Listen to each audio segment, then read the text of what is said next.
Konnichiwa everyone, got a little different location here and some different material. This is a big old board of what is called starboard material. This is a high density polyethylene thing that is commonly used for building boats. It's waterproof, it is very tough, and it works like wood, so that's going to be interesting to work with. This is a large sheet of aluminum.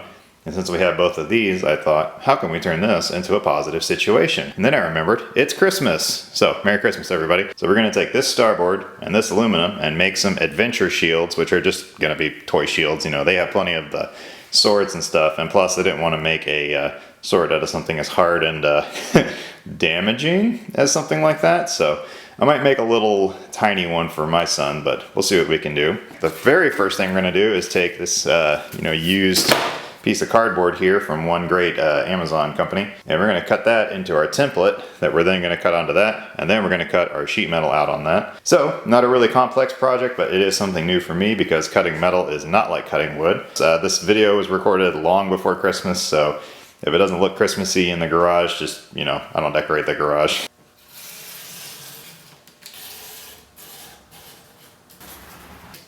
Et tu, Violette?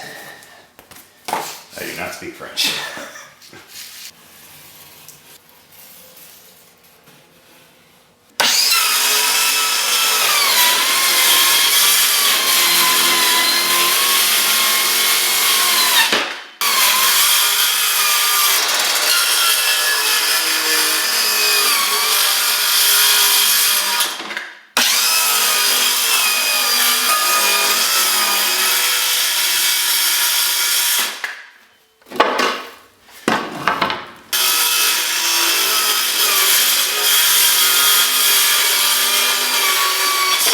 So in the myriad of life changes, I have acquired a bandsaw. And let me tell you something, it's a great tool. Man, it just, it makes life so easy. So we're just gonna bandsaw these shapes out, get a little bit finer cut, and then we'll start the metal working.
Alright, so after all that, making a giant pile of chips, we have two very nicely shaped shields. I wandered a little bit on a few of the cuts, but in all honesty, I don't think it's going to matter that much. I might trim up that edge on that one there up near the top to make that point a little bit more centered, but that's pretty cool.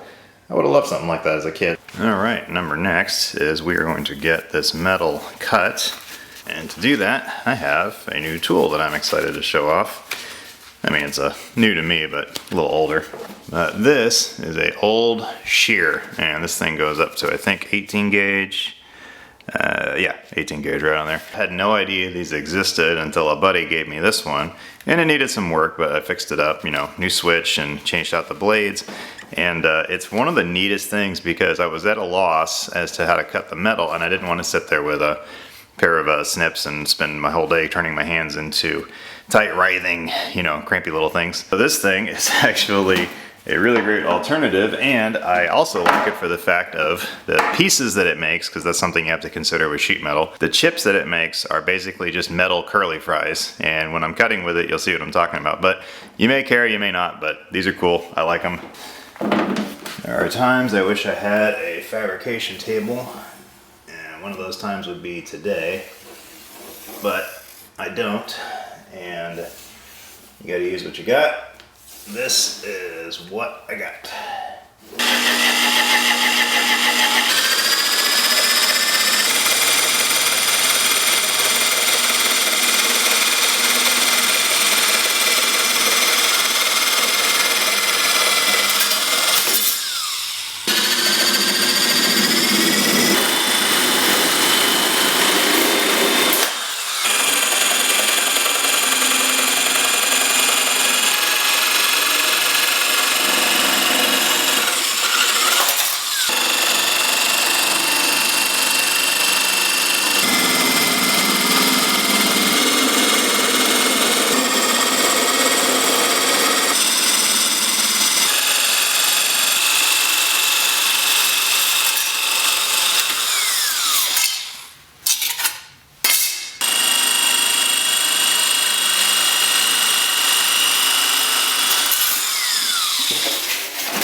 Alright, that was fun.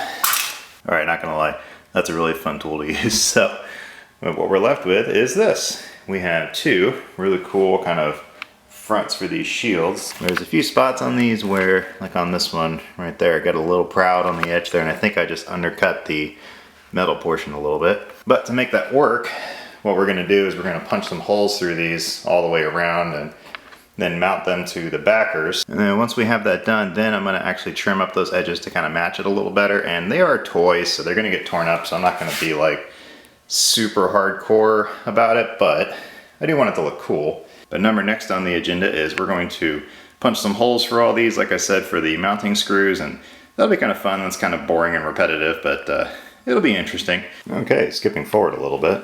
Got the layout done. And so my method for trying to get the spacing to look somewhat consistent was taking a little piece of scrap metal, cutting that so it's relatively square, and then having one edge that would go up against the side there, make a mark, line it up. Next one, mark, mark, mark, mark, mark, mark. Then worked my way down all the way around the shield there. And so it's relatively consistent. So since we've got all our holes marked out, I am going to present to you a new little shop friend. This is a Roper Whitney number 8 punch, and it's kind of a cool shape. It almost reminds me of like a 50s hot rod, sort of, with that curve and everything. I don't know if you're supposed to mount it like this. You're probably not. I'm assuming that this is supposed to go on a hard surface, but I don't have a mount for it, so can't really use it like that. Got to use it like this for the time being. This is a medium duty bench punch. This will do a 1/4 inch hole in 1/4 inch steel as a maximum, so that's about 5 tons of pressure with this thing. But we're going to use this thing to punch all the holes for both of our shields. And so that's going to be our best friend for getting this job done. So I'm going to get the camera set up and we are going to punch some holes.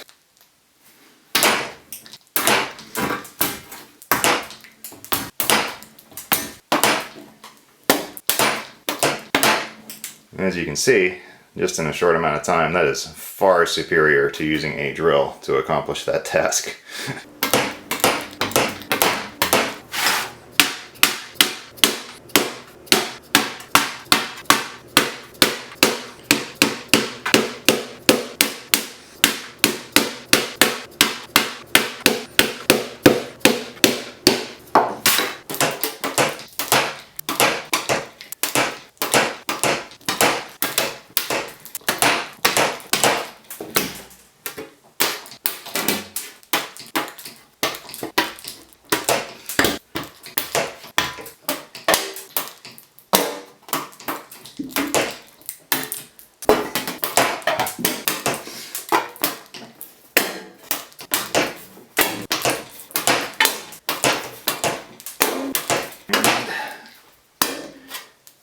Alright, done and done. Cool tool. I like this thing. Alright, well, we got all the Sharpie marks removed, and these are looking really cool. I'm actually excited to get these mounted.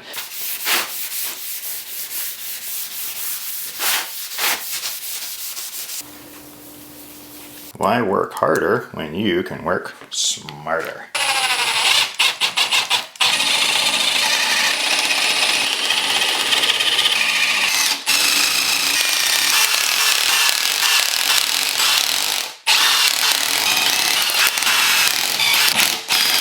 done with that one.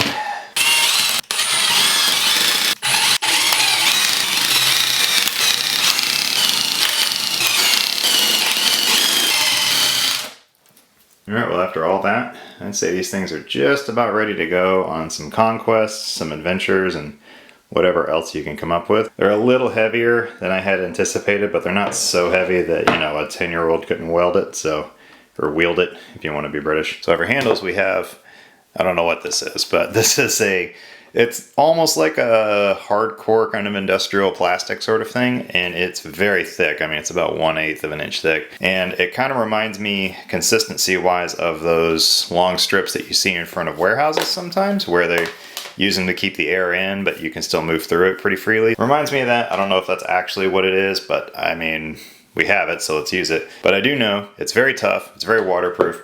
I've done a couple of tests with it, just putting some screws through it, and it does hold, but to make these last a little longer, we're just gonna put some grommets in there. We could use leather, but I want these to be outdoor proof as much as possible, so this is far superior to leather because this is actually waterproof.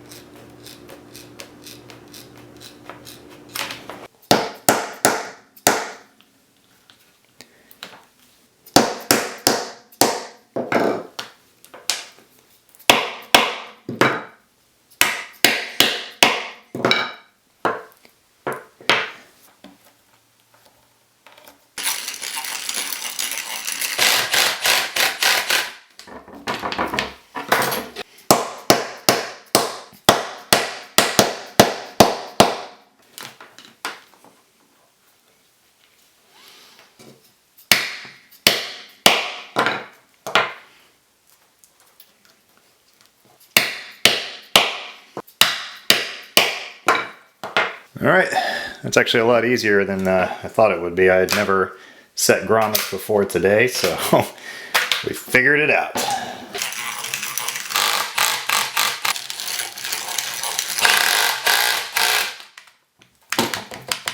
Alright, done and done.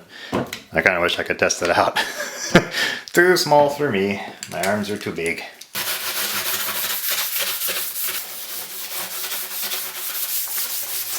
Alright, well, now all I got to do is wrap these things up, get them ready for Christmas, and see what they do with them after the fact. I didn't want to make any weapons to go with these because kids are fairly resourceful with that sort of thing, and I am going to try 2 different handle orientations. So this one's a little straight, and this one's got a little bit of a tilt to it, and whichever one they like, I'll just do the other one like that. So if they like the tilt a little better, we'll just make this one tilted a bit. The nice thing about this starboard stuff is you can just screw it around, screw around with it. You can just adjust things like that pretty easily. Not too big a deal at all. Hope you guys enjoyed that build. That was certainly a different departure for me. It's my first kind of sheet metal project, and really enjoyed it. We're going to be doing some more sheet metal stuff in the future, kind of incorporating it within the woodworking stuff, because, you know, I like learning new things, and sheet metal is pretty cool because, like wood, it is a very useful and very flexible material. It's not organic, I guess, but it is still cool, and you can do some cool stuff with it. Okay, I gotta wrap this up because we're running out of battery, but like I said, we're gonna get these wrapped up and ready for Christmas, and I can't wait to see how they react to them and what they do with them. But thank you so much to all the new subscribers and the people who have watched regularly. I don't keep up with the subscriber count all that often, but I have noticed that the number has gone up quite a bit, so thank you very much for subscribing and checking out the stuff.